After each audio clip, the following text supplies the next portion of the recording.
રાહતના વાદળા આપણા દેશ પરથી હજુ ત્યાં નથી. સિંધ નરેશ ગોદારાધને પગલે નમન. બોલો, શું સમાચાર છે? નામદાર, તનેસર રાજની મુશ્કેલીથી દિલ્હી સમ્રાટ અલાઉદ્દીને હંગામો કરવા આપણી સરહદમાં પ્રવેશ કર્યો છે. કાંઈ વાંધો નહીં, મહાદેવની જેવી ઈચ્છા. જાઓ, બીજા કાંઈ સમાચાર મળે તો કહેજો. મારા સુખ દુઃખના સાથી સુમરા રાજપૂતો, આજ ફરી સિંધ દેશની શક્તિ બતાવવાનો સમય આવી ગયો છે. તો રણે ચડો રજપૂતો, આ દેશને ઉગારવા, સિંધ દેશની રક્ષા માટે સર્વ યોદ્ધાઓ સુસજ્જ છે. મોજું એકાદ પહાડથી ટકરાય તો પણ શું થયું? દેશ માટે શીશ આ જાય તો પણ શું થયું? બજાવો નાથ મહાકાળે સોનો, આજે દેશના ખાતર. મૂકો હોડમાં મસ્તક, આજે દેશના ખાતર. કાપો દુશ્મનના મસ્તક, આ દેશની ખાતર. અને કરો કે સજાવી, આ દેશની ખાતર. પતંગ એવી ચલાવો કે કાળ પણ ધ્રુજી ઉઠે, દેશને સતાવનાર એવી ધર્મી ભાગી છૂટે.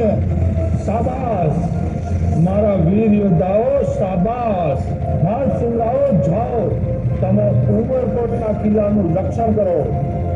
સરદારો, તમને દેશના રક્ષણાર્થે ખપી જવું છે. એ જ નિર્ધારથી કેસરિયા કરી સંગ્રામમાં કૂદી પડો. પણ શું મહારાજ, કોઈ ચિંતાનું કારણ? વિચાર એ આવે છે કે યુદ્ધના મેદાનમાં પરિણામ વિપરીત આવે તો મારી બહેન, દીકરીઓ, સુમરીઓ, બસ હવે કોઈ ચિંતા નથી. યુદ્ધની શરૂઆતમાં જ તમે કચ્છના રાજવી અબડા જામને ત્યાં સુમરીઓને લઈ જાઓ.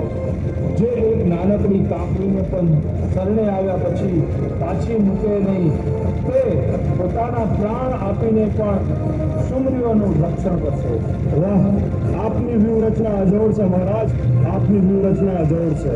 ભાવિ કર્માદેવીનો સાથે લઈ તમે કચ્છ તરફ પ્રયાણ કરો. મારા મિત્ર અબડા જામને મારી યાદ આપજો.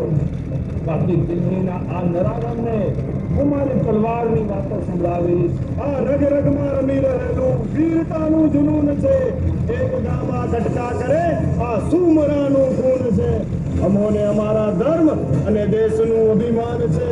આપની આજ્ઞા પર આ દેહ પણ કુરબાન છે.